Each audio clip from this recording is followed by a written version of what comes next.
They say the battlefield reveals who you really are, but my battle started long before the army. It began around a dinner table. I'm Grace Whitaker, 31 years old. Lieutenant in the United States Army, at least, I used to be, but I'll start before the uniforms and salutes, before Lieutenant Whitaker ever existed. Because to understand how I got here, you have to know what it means to grow up as someone whose victories were never seen, whose voice never echoed past the front door, and whose own blood barely remembered to say her name. I was born 2 years after my brother, Ryan, and from the very beginning he wasn't just the firstborn. He was the first everything. First to walk, first to speak, first to win medals at the school science fair, first to enlist. And first, always, in our parents' eyes, he was what my father called a real soldier. Through and through, I was quiet Grace, that's all, never quite enough. Our family believed into things, the flag and Ryan. Our home was an institution disguised as a household. My father, a retired Navy man, ran it like a base. Early mornings, strict routines, no room for softness. My mother served in a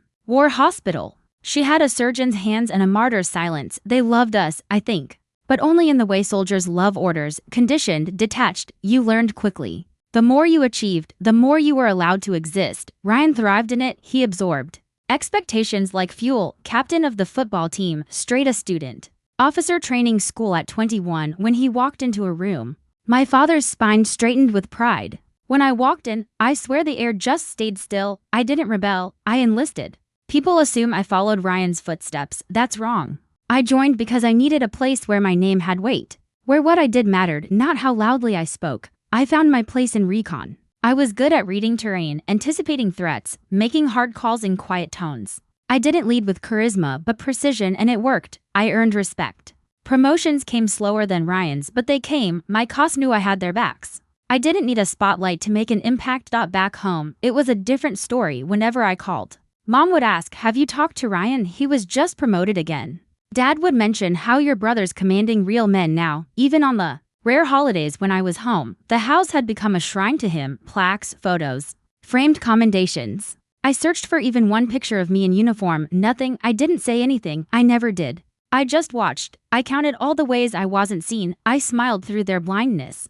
But I never stopped noticing. It was 2 years ago when we were both assigned to the same region, different units, same territory. I was with a recon team operating along high-risk terrain. Ryan had recently been given a tactical oversight role. Word was he was being fast-tracked for major. I remember the briefing where our paths crossed again. He walked in with that signature smirk, radiating command before he even opened his mouth. "Lieutenant Whitaker," he said, as if it was a joke only he got. "Captain." I nodded back. "Professional." He pulled me into a half-hug afterward, slapped my back a little too hard. "Still doing the sneaky stuff in the bushes, huh?" he teased. "One of these days, you'll lead a real mission." I laughed it off because what else could I do? That was Ryan, charming, unshakable, always performing, but I sensed something deeper: restlessness. He wanted more than medals. He wanted to be remembered, even if it meant rushing what wasn't ready. I didn't know it then, but that assignment would be the beginning of my undoing. We'd just been given a new op: surveillance on a suspected insurgent compound, minimal engagement,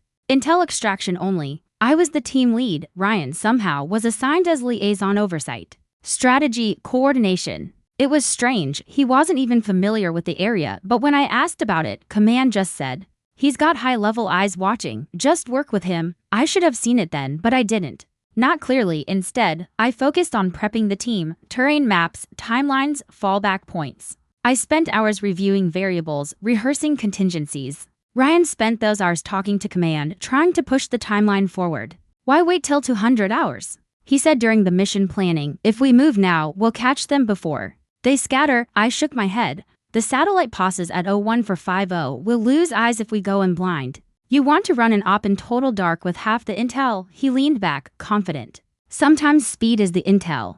You're not the one going in." I reminded him. He smiled. "You're too careful, Grace." That wasn't a compliment, and yet, somehow, he got his way. Command approved the shift. We moved early. I'll stop there because what happened next, the chaos, the loss, the silence afterward deserves its own telling. That's part 2. All I'll say is this: that night, something exploded in more than just the dirt and trees. It shattered my record, my future, and whatever was left between me and my family. Some explosions you hear. Others come in silent, slow, seeping, devastating in how they don't arrive all at once. That night, I heard both. We deployed at 2,000 to 130 hours. The moon was a dim sliver in the sky. The kind of night that plays tricks on your depth perception. Thick canopy, unforgiving terrain. Everything about it told me to wait for the satellite pass like we planned. But Ryan's voice echoed in my mind, "You're too careful, Grace." So, I swallowed my instincts.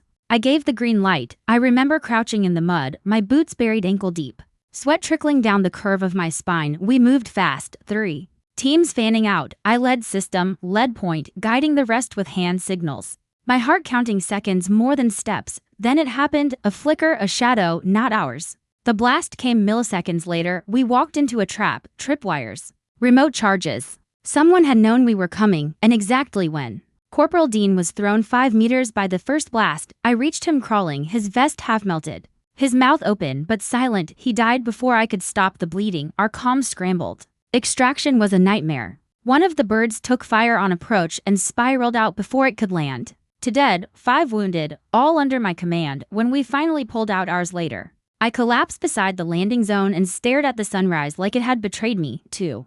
I kept replaying it. What did I miss? What did I allow? The debrief was surgical: 3 officers, 1 silent observer, a tape recorder. No warmth, no names, just ranks, times, procedures. Why did you authorize early deployment? Lieutenant Whitaker, I was advised the window of opportunity had narrowed, I said, steady. Who advised you? I hesitated because saying my brother didn't. Oligarchy didn't feel like the right answer because technically he hadn't ordered anything. He just suggested, Captain Whitaker. The pause that followed was long enough to drown in. And what authority did he have over your field decisions? None, I admitted, and just like that, the hook was set. Ryan never showed up to the inquiry. He sent a statement, 2 paragraphs. Something about joint operational pressures and in the moment. Discretion, no mention of the conversation we had. No acknowledgement of the influence he'd had on the plan shift. And certainly no responsibility. I was handed a disciplinary report the following week: failure to adhere to operational protocol, resulting in avoidable casualties, recommendation, suspension, and further review. I read the sentence 5 times. My rank was intact for now, but my credibility was gone. And worse, command had decided not to pursue a deeper inquiry into the planning process, which meant Ryan untouched. I went home for a few days after that, a mistake. I don't know what I expected, maybe a little empathy, maybe for someone to say, this wasn't all your fault. Instead, I walked into the living room and saw my father in his recliner, polishing the corners of Ryan's latest promotion photo. He looked up at me once, didn't smile. You made a bad call, he said simply. People died. I didn't make it alone, he shrugged. You were in charge. My mother hovered in the background, wringing her hands, but saying nothing. I turned to her. Mom, she looked down. It's a stain, Grace, my father continued. The uniform doesn't forgive easily. That night, I sat on the edge of my childhood bed and stared at the wall, waiting for anyone to come in and say something kind. No one did. The next morning, I found a sealed envelope on the kitchen counter, my name on the front in my mother's handwriting. I opened it. It was an invitation, Ryan's promotion ceremony. Major Ryan Whitaker, location, time, dress code, no personal message, no warmth, just facts. I wanted to burn it, but I didn't. I don't know why. Even then, some part of me still longed to be seen, to be invited in, not just acknowledged out of obligation. So I went. I arrived early, my uniform pressed, medals polished. I even tied my hair up the way Dad always insisted looked sharp. I stood at the entrance of the hall, heart pounding, trying not to feel 12 years old again. The officer at the gate glanced at his list. Name, Lieutenant Grace Whitaker. He frowned, ran a finger down the page, looked again. I'm sorry, you're not on the guest list. I blinked. That's impossible. I have an invitation, Mom, if you're not on the list. I can't let you in. I looked past him through the glass doors. I saw them, my parents, some distant cousins, laughing around a table.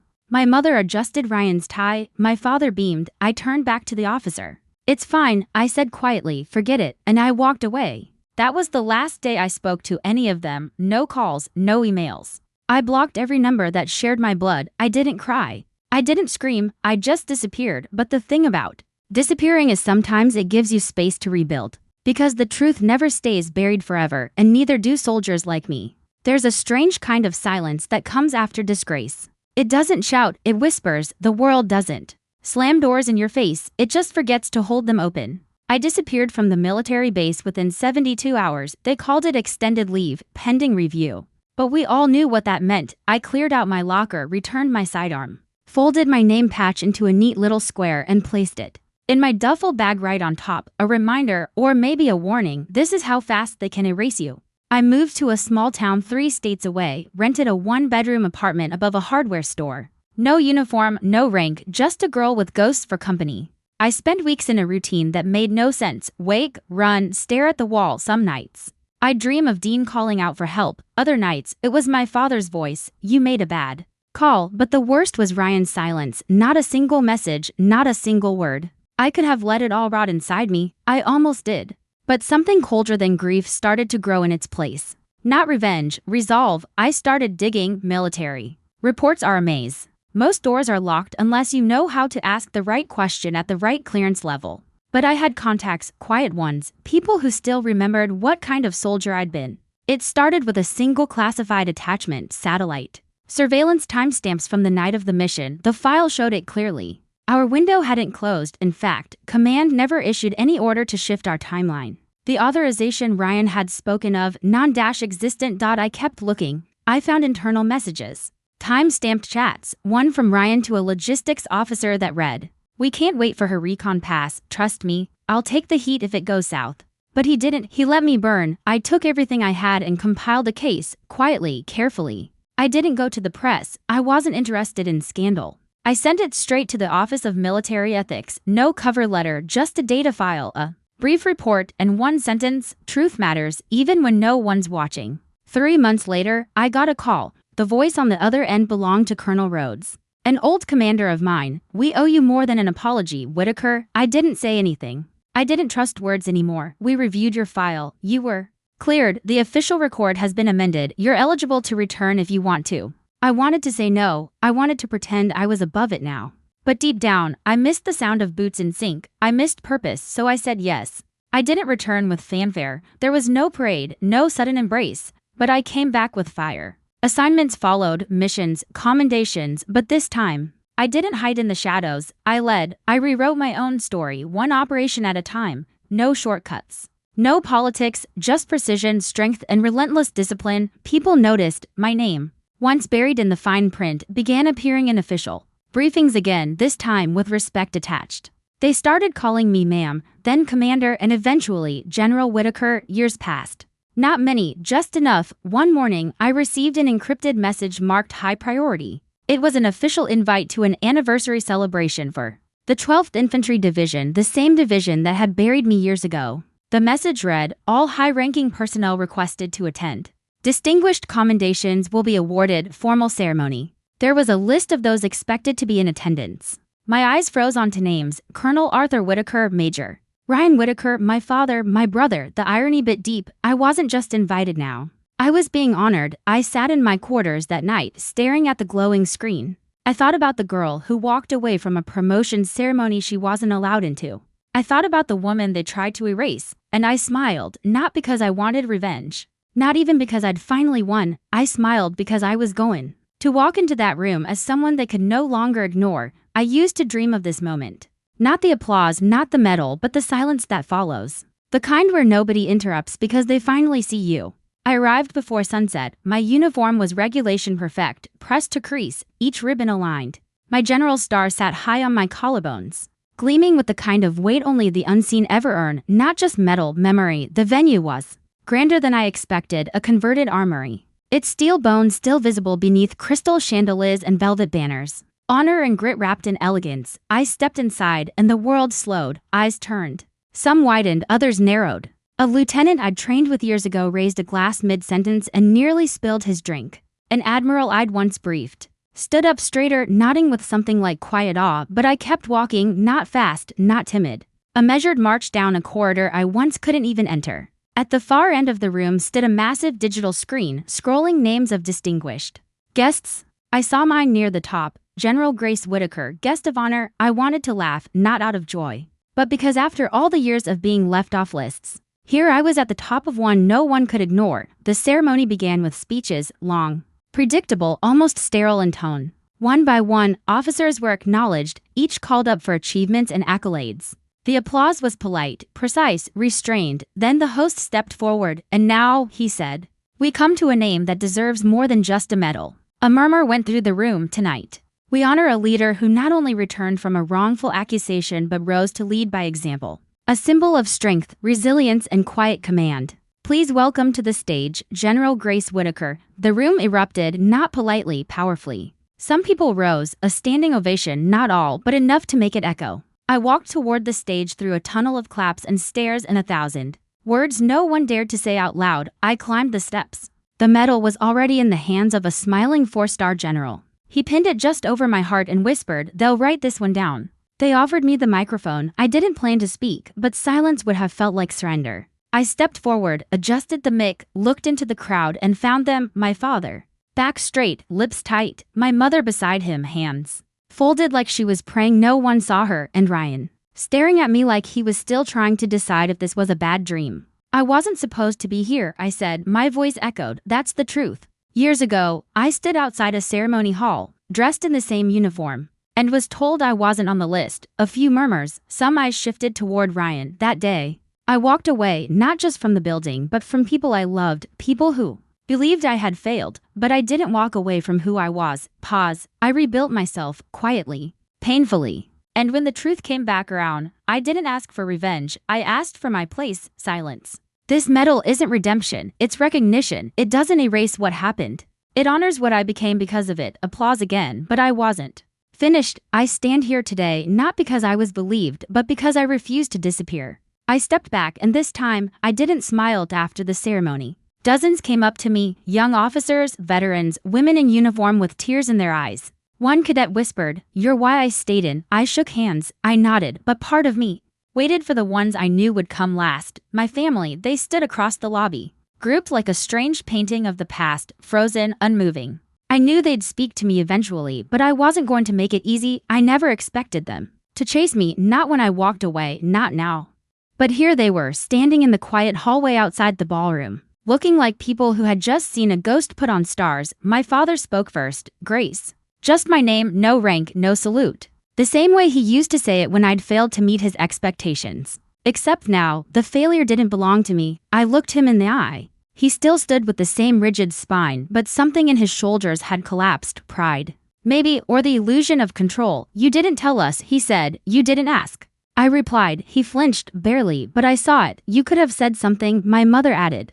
Voice soft. "All these years, I did. I said everything. You just listened to someone else." Louder. Ryan stepped forward. He looked older now. Not just in years, but in weight. The golden boy had lost some of his shine. "I didn't mean for it to happen," he said again. "That night, that mission, things spiraled." "Things didn't spiral, Ryan. You let them." He opened his mouth to object, but I held up a hand. "I'm not here to fight. I'm not here to beg for closure either. I came because I earned my place, not because I needed your approval to be here." He fell silent. My mother's eyes filled with tears. "We were wrong," she whispered. "We didn't know how to believe you." I gave her a small nod. I didn't need belief, I needed backup. For a moment, no one said anything. 3 people who once defined my world stood before me, unsure of their roles now, and I, who had always been the quiet shadow, had become the person they could no longer ignore. So I spoke. "For all the years I didn't, you taught me that family is loyalty," I said. My voice calm. "But you broke that rule before I ever did. You believed I failed before you ever asked why. You stood beside the one who had everything, and you left behind the one who built herself from nothing." I stepped closer to them, not out of anger, but clarity. "You chose to believe silence. I chose to speak through action. You chose comfort. I chose truth." I looked at Ryan. "I don't hate you, but I will never forget what you let happen to me. I've carried that weight alone, and I learned how to grow stronger carrying it."